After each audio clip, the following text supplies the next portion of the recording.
Where's my lotion? It's in the bathroom. Good morning. Good morning.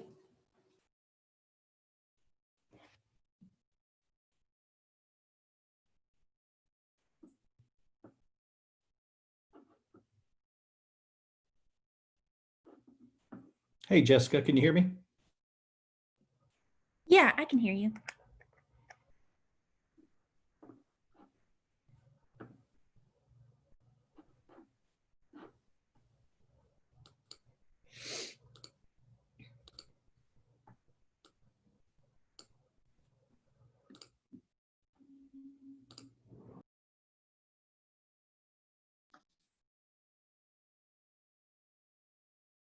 All right, that's probably better, isn't it?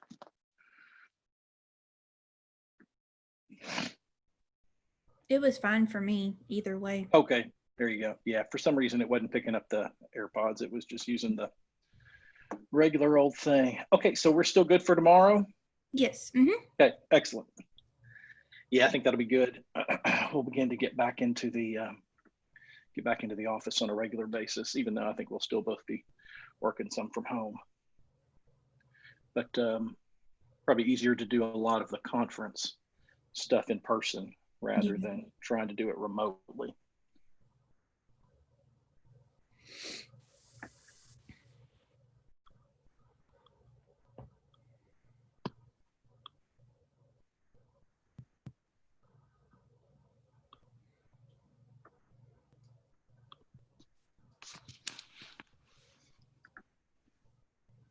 Hello. Good morning, Joe. How are you? You prefer Joe or Joseph? Joe's fine. Perfect. Thank you for joining us this morning. Thank you for inviting me. I appreciate that. I'm not sure if you heard from Christy Lewis or not, but she has been called to a district-wide reopening meeting.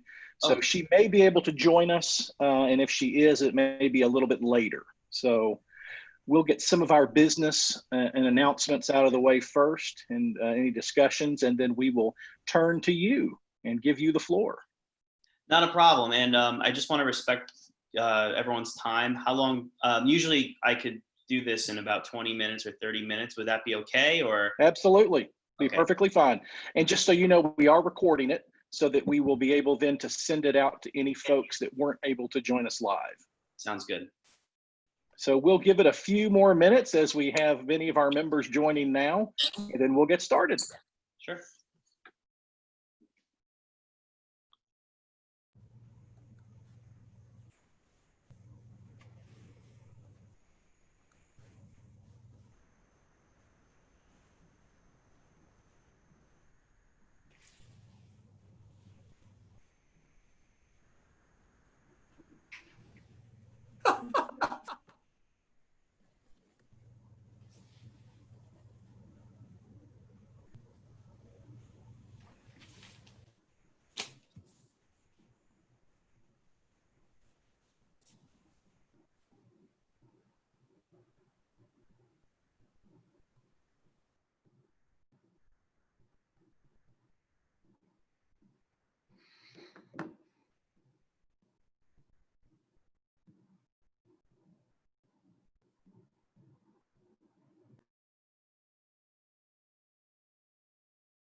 Okay, gang, we'll give it another couple of minutes before we get started, and then we'll get on with today's program. Thanks.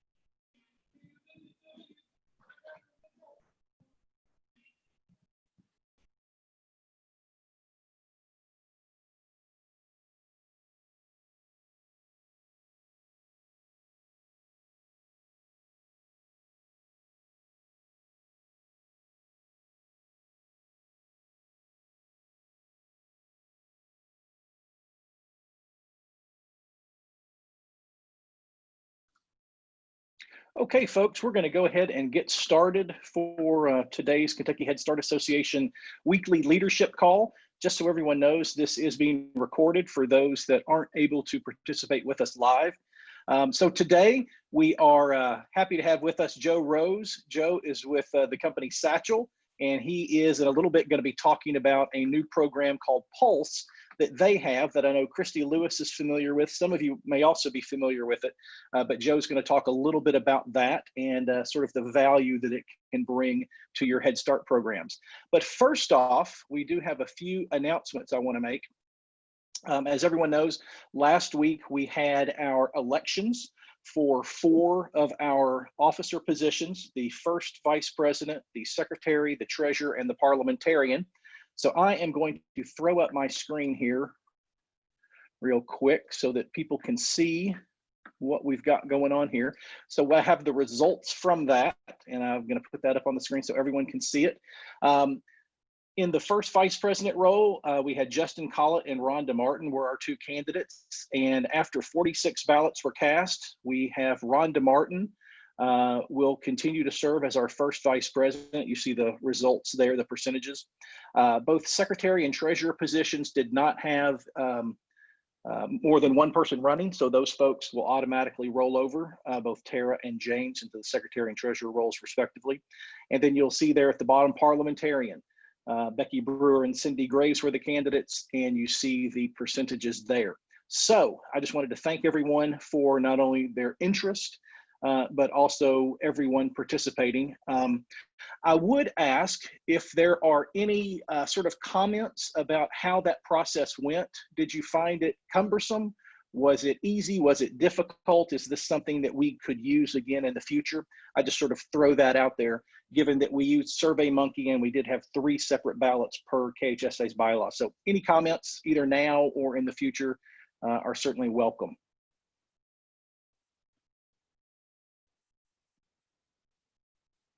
Okay, we will move on to the next piece. So congratulations to those folks, and we will get a brief press release put together on that and sent out just so everyone is aware. And then these folks will then be participating in their new roles. Okay, the next item that I had dealt with reopenings. There was some questions about reopenings, and so a week or 2 ago, Martina suggested, and I worked with her and Christy and Cindy, to come up with some language to ask programs about their reopening status. So I've managed to collect, I think we've got about 15 responses thus far from different folks. So I just wanted to share this. I will send a written summary of this later today so that everyone can have it and you can actually see what this is. As we continue to get any additional information, we will work to update it. But really the first question was, will your Head Start program be reopening on June 15th today for in-person services and programming? Out of 15 responses, the overwhelming response was no. There were only 2 programs that said yes, and some of those comments about that were, as you can see here, they don't have a specific date for reopening their programs. They're sort of assessing the need. As you see, September 1st is a date, August 14th to September 8th is a date, July for the migrant program in that particular respondent, and then August for others. So as we see, we don't have a large number, at least in terms of the survey, a large number of programs that are actually reopening today.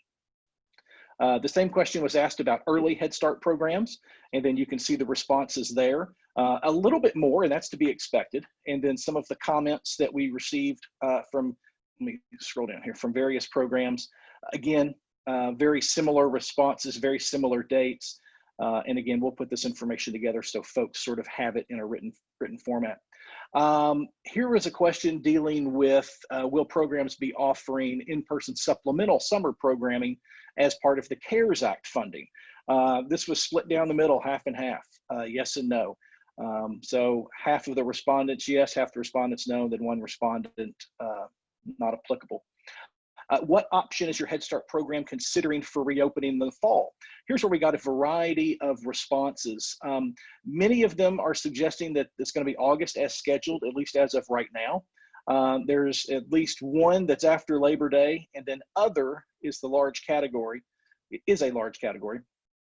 And as you can see here, the question, when will you be reopening in the fall?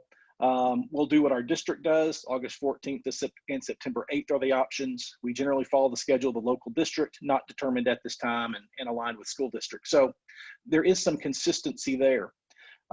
Question number 6, what option is your early Head Start program considering for reopening in the fall? Again, you see the August is scheduled, late July, and then other, and the responses there are going to be similar to what we saw above. Program, this one was of, I think, keen interest to everyone. As you plan your Head Start programs reopening, what attendance model are you considering? As you can see, other was the largest category, and this is one that I think everyone's going to like, or excuse me, be interested in. Classroom and home base, color group days, children are split into learning groups based on screening information. Both of the options, and by that they mean the options that we had outlined, double sessions or split classes.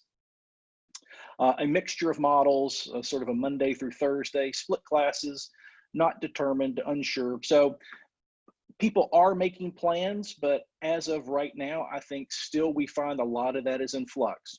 And then the same is going to be true for early Head Start programs. What sort of models are you exploring? So that all being said, I will make this available to everyone, and in a PDF format that you'll be able to go through and see all of those responses. And then I've got contact information so that if you're interested, if you see something that interests you and it sort of piques your interest and you want to be in contact with those folks, I sort of know who said what in terms of the responses, so we can be in touch with someone or put you in touch with someone if you want to share information or get information from them.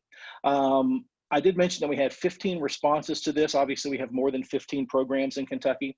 So if you have not responded to this, I would certainly encourage you to do so, because that information is going to be valuable, not only to the association, to know generally what's going on, but also to your other program colleagues across the state. I'll mention the compensation study that we had. We're still working on that. And I know that we've gotten a few more folks that have submitted their compensation information. We've gotten a lot of information from people saying that they will do it. So I think that we've been able to sort of call attention to that and begin to get that information back from folks. I was able last week to go through and sort of look at Sally's request for what are the job descriptions that we have.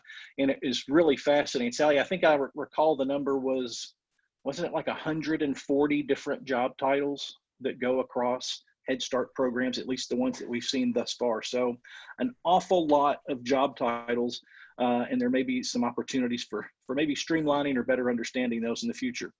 I think, as folks know, last week on Monday, we adopted our new strategic plan, 2020 through 2025. We'll make sure that a copy of that's available on our website. And our next step really is going to be standing up our committees and taking a look at our bylaws. We've got a lot of work to do. I think we're going to be able to accomplish those things by the end of this calendar year. So as of right now, looking forward to our conference. We are still slated for September 9th to the 11th in Louisville at the Galt House. That may change based on what we see with program reopenings in the fall, based on those dates. Clearly, it's going to be difficult for us to hold an in-person conference if we have programs that are just opening that week or the previous week.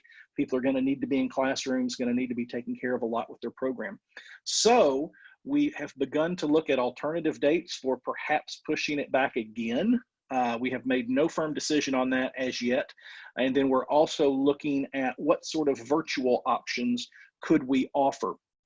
I had a long conversation last week with the executive director of the Indiana Head Start Association. He's new to his position, and we were talking about him moving his conference from an in-person session to a virtual session. So a lot of, I think, good intelligence sharing back and forth. We've also been in touch with the folks in Ohio. He's been in touch with folks in Wisconsin. So everybody sort of finds themselves in the same situation right now.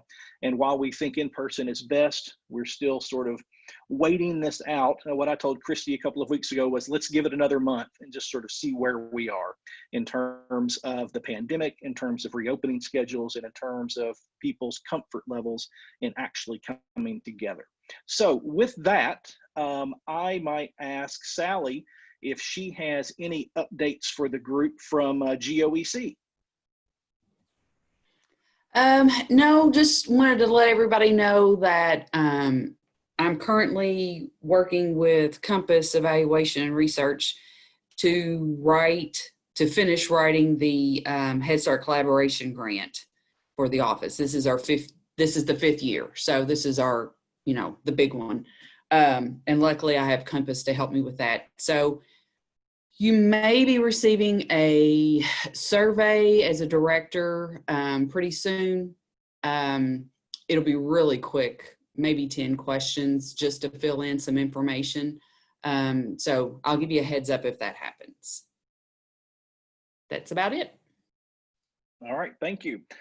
Jessica, I know that you've been in touch with the folks over at KY Stats, Carrie Witt, sort of about data gathering. I know we're getting some different things either from OHS, from the state. So Jessica had spoken to them. Jessica, what have we learned about what KY Stats might be looking for in terms of data this year?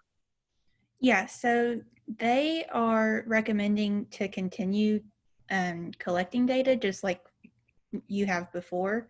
They're saying that everything is still ready for that to be inputted. So Are they going to be requesting that data at any point? Do we know yet?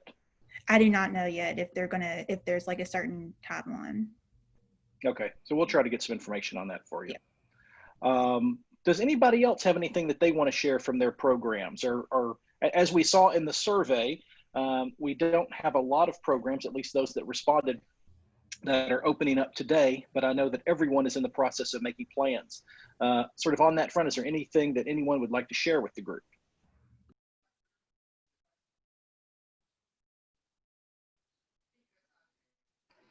John, this is Jeff, I'm sorry. I can tell you, we started this morning and so far, I'm going to find a bunch of wood to knock on, but it's been a good morning so far. Everything's gone very well. Surprised, more students came back than what I was really expecting. Our attendance has been pretty good. And so we started a few different centers today and real pleased for the first little bit. That's great news. It'll be interesting to see sort of as you go through this week and next, sort of what that ends up looking like. Do people's attitudes about it, do they seem to be leveling out? Are you getting consistency in attendance? And then are there any strange issues that pop up? So I'd love to be in touch with you either later this week or early next and just sort of pick your brain on what has worked and what hasn't. And those might be some things. Those might be some things that we can then share with the other programs. Absolutely. Anything else along that front? Just wanted to open up the floor and see if there's anything. I know this is foremost in everyone's minds. And if not, that's okay too. Okay, well, I'm going to turn the floor over to Joe Rose. As I mentioned, Joe is with Satchel, and he's going to talk about the Pulse. I don't know what to categorize it, Joe. Is it a database or a program? I'm just going to let you explain what it is. So you go ahead and take control of the screen if you'd like, and we will leave it to you. If everyone could, please make sure that you're muted so that everyone. Sure. Thanks, John, for the introduction. I appreciate it, and I just want to thank for all of you for sticking around and making time to listen to what I have to say.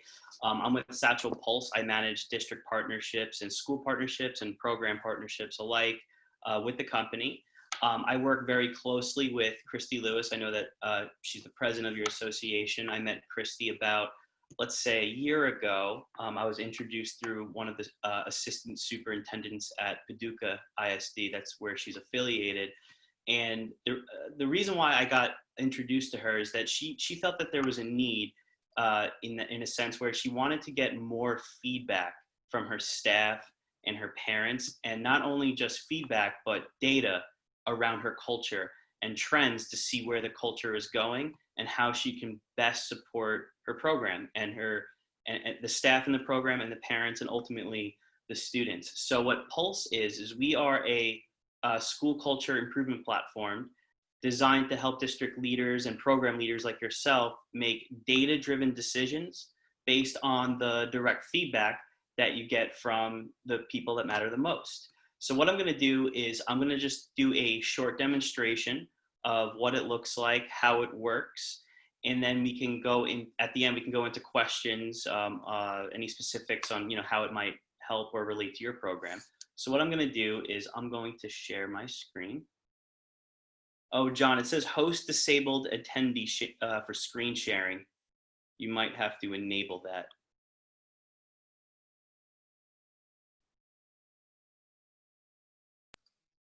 All right, 1 second. Let me go through here and find that particular. No problem. You know where that option would be? Let's see. I use Zoom a lot. What? I'm Hang on looking. 1 second. Yep. Okay, 1 second. My wife tells me it's in the moderator settings.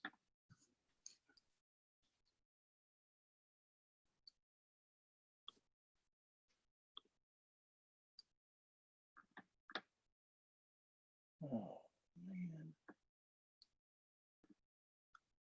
Oh, share screen. It's not telling me. I'm sorry, folks. Sitting here looking through here. Just 1 second. We'll get this taken care of.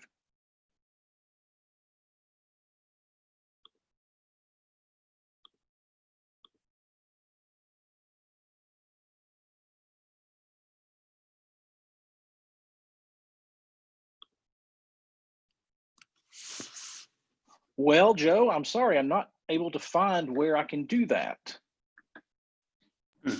Does anybody else know where to click?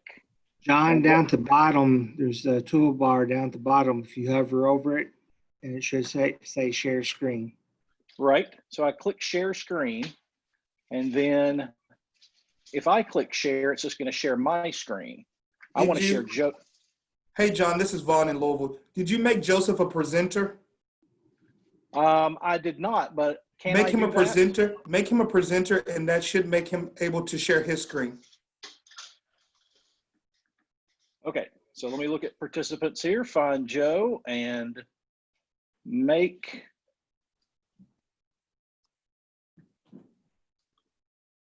All right, try now, Joe. I think it's working. Good job, everyone.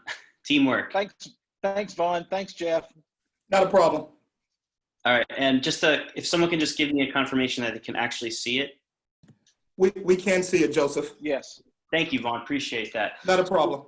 Thank you. So what you're looking at on screen here is the platform when you first log in. And what I was going back to before, where we strive on getting feedback and turning that into data. So we look at data in 3 subsets. We look at staff data, how our staff and teachers feel on a weekly, bi-weekly, monthly basis. Then we do students, which is a little bit odd. Not necessarily odd, but for your programs, I know you deal with a lot of younger kids, and doing short surveys might not be appropriate. But what might be really useful is the parent surveys. How do parents perceive the program? How do parents feel from a culture standpoint? And that's what we deliver for you guys. And the way that we get the data that you see on screen here, this is just an example of our staff culture, is that whenever we do a survey with staff, they get a survey once every 2 weeks, once every 3 weeks, once a month. As the director of the program, you get to decide. But each question that they answer will have a weighting against these pillars. So for example, a staff member or a teacher might get they're really more like statements. I'll just say questions. They may get something that says, I like my job, and they give a rating. And depending on what rating they give, it'll have a direct correlation of job satisfaction. Some questions are overlapped into multiple pillars, as you can see on the screen. Every time a staff member does a survey, it takes less than 60 seconds. That's like the number one question I get. I don't want to overload people with too many surveys. It's about 6 to 10 questions. It takes 60 seconds. It translates in every major language. And then you get to decide really how often you want to survey your people. And it all depends on how real time per se you want the data to be. Because the biggest problem that my company has seen in K-12 and why we do really good work is a lot of school districts and organizations, they only get data on maybe sometime in the beginning of the school year, maybe once in the middle if we're lucky, and then definitely at the end. I know that a lot of districts do end of year culture and climate surveys, but the downside of that is you're only getting maybe 1 or 2 data points. And if you're only doing 1 data point at the end of the year, that person taking that survey is supposed to kind of sum up how things went from a culture perspective throughout the whole school year. So if you catch them on a bad day, they may not fill out the survey correctly. So what we do is we kind of zoom out and we look at the data from a bird's eye view. And what's really interesting is that you get to see the trends for all of the staff that you work with. And by the way, all of the surveys are anonymous. I just wanted to mention that. That's another question I get. And I apologize for my screen loading so slow. Whenever I do a screen share, it goes very slow. I'm going to filter this by the last 3 months just to clean it up a bit. But the real value here is the trends for each of the pillars. How do staff feel about meaningful work? Are we trending up? Are we trending down? Now, usually it's not so zigzaggy as you see on screen. This is just dummy data. Usually what we see is a steady trend up or a steady trend down. The benefit of the trends, again, is to be proactive and forecast where the culture of your people are going, right? Maybe there's a dip in appreciation recognition. And what if we don't catch something early? Because if we don't see the data and get feedback from our people, something can blow up down the line, maybe at the end of the school year. So that's the benefit of this, is that you get to see from a bird's eye view of how people feel. And I'm going to show you what this looks like for the parents in a bit, but say if you wanted to look at appreciation recognition and you want to understand, okay, well, why are we scoring a 5? What can we do better? You can click view details. And what it does is it blows up the graph a little bit. There's little tabs that I'm not going to get into, but what a lot of our leaders do is they go right down to the bottom because they probably want to know, okay, well, what aren't we doing well? Why does my staff feel so low in appreciation recognition? And these are the lowest scoring survey questions. So for example, my opinion matters at my school, I'm respected by my colleagues, so on and so forth. Each survey question also has a little trend line as well. It has an average score, and then it shows right here the impact. You know, how much weighting did that question have for appreciation recognition? So obviously, the higher the impact, the more it's weighted against the pillar. And then you could also look at the highest scoring questions. Okay, well, what are we doing really well, and what can I learn about this? So that's from the staff standpoint. We have our parent insights, which are really interesting. You know, working with parents, as you know, is crucial with kids. And the way that we break down parent culture is by communication, my child learning, how do parents feel about child safety, my child's well-being, so on and so forth. And again, you could break it down by trends in the same way. Parents also get surveys on a more continual basis. A lot of our partners, they tend to survey internally more than parents because it's easier. They tend to do it once every 2 weeks or once every 3 weeks. Parents, I would say we have some districts and partners that are doing it once a month.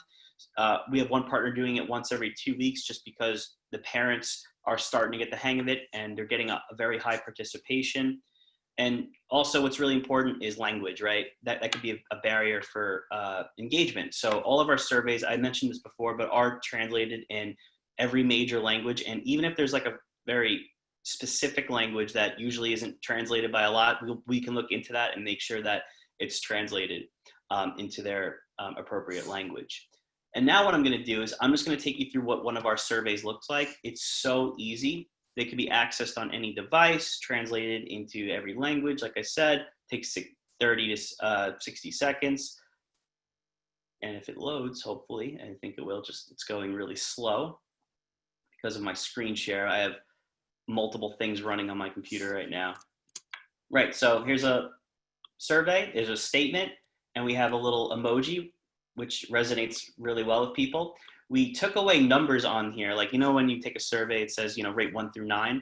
Research actually shows that numbers skew results. So for example, if John maybe felt a little more conservative about a 9, I might feel a little more aggressive. So we just have the little emojis that associate to the language, right?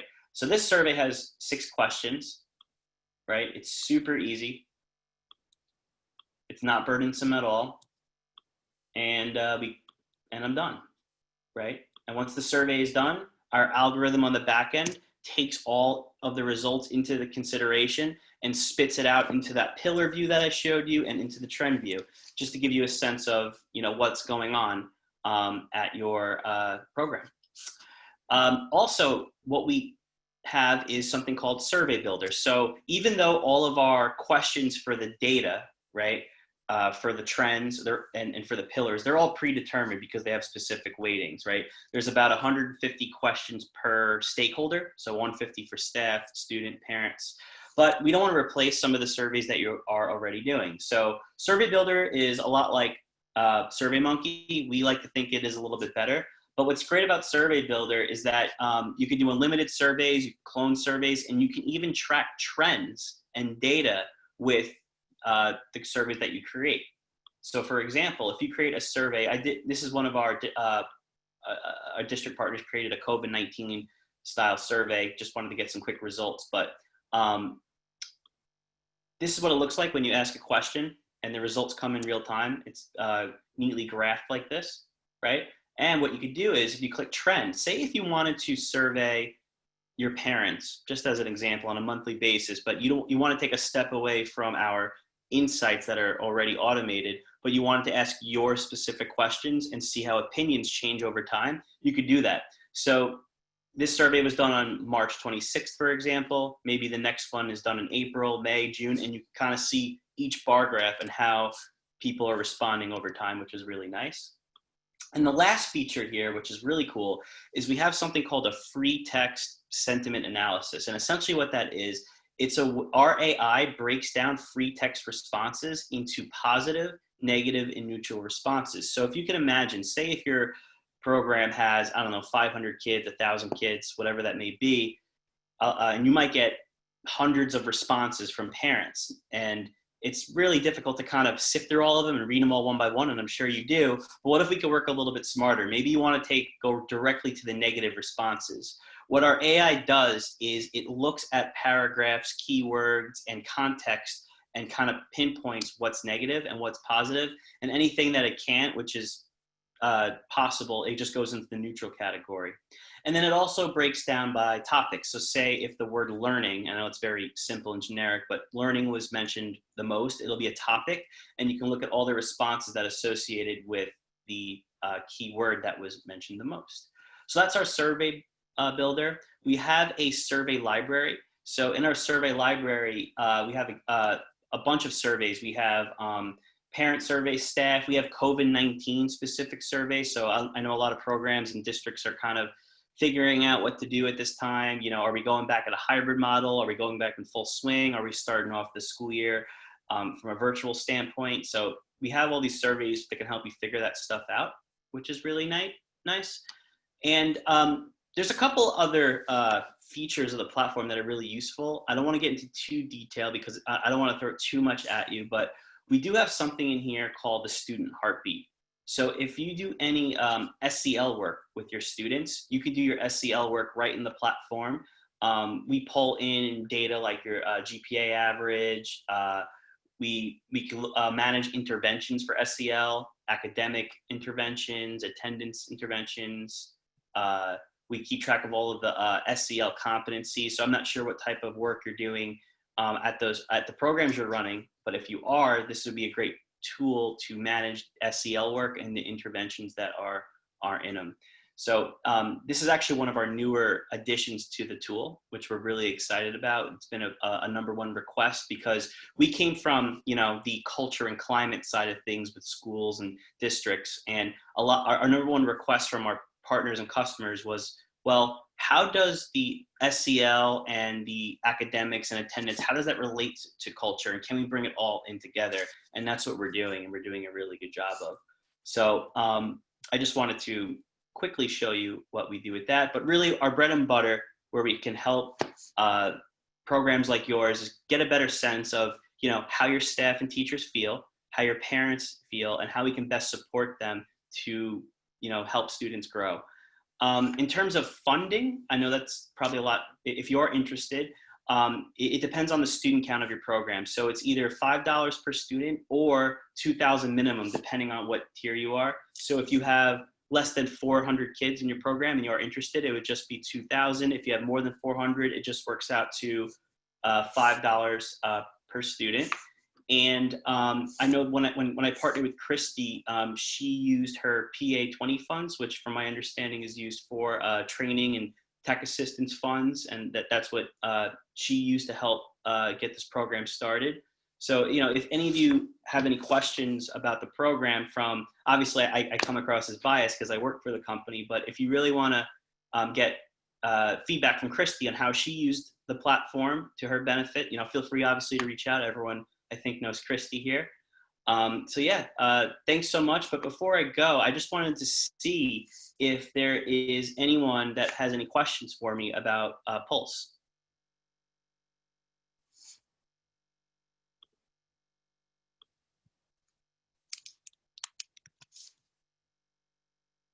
Any questions? Joe, yeah, go ahead. You mentioned that Christy has been using it. Are there any other programs in Kentucky that are using it right now? No, she's the first Head Start program to be using it. We work with we don't work with any other actual Head Start programs. We do work with other organizations, sort of like Head Start, but we do mainly work with school districts, charter schools, private schools, but we are starting to look at how we could support programs such as yours. Mm-hmm. So if anyone is interested for me to follow up, I'm going to post two things in the chat. I'm going to post my email. If I could, I'm going to stop my screen share. Let me see if I could. There, that's my email. And then if anyone wants to just book a meeting, you just click that link and then it books a meeting right on my calendar, which is really convenient. If you wish to follow up, ask more specific questions on how we could possibly work together, that's the link right there. So that's it. Thank you.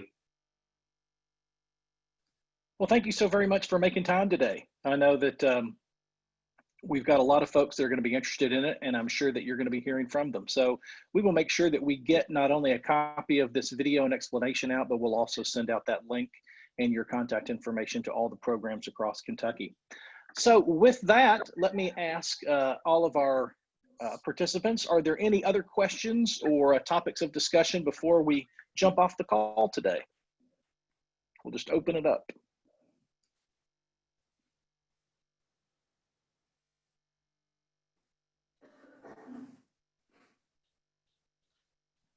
Okay, hearing none, we will go ahead and adjourn. Joe, thank you so much for joining us. And thank you everyone else. Again, we'll make this available and I'll be sending out a variety of updates later this afternoon. So thank you very much. And we look forward to talking with everyone again real soon. Thank you. Bye.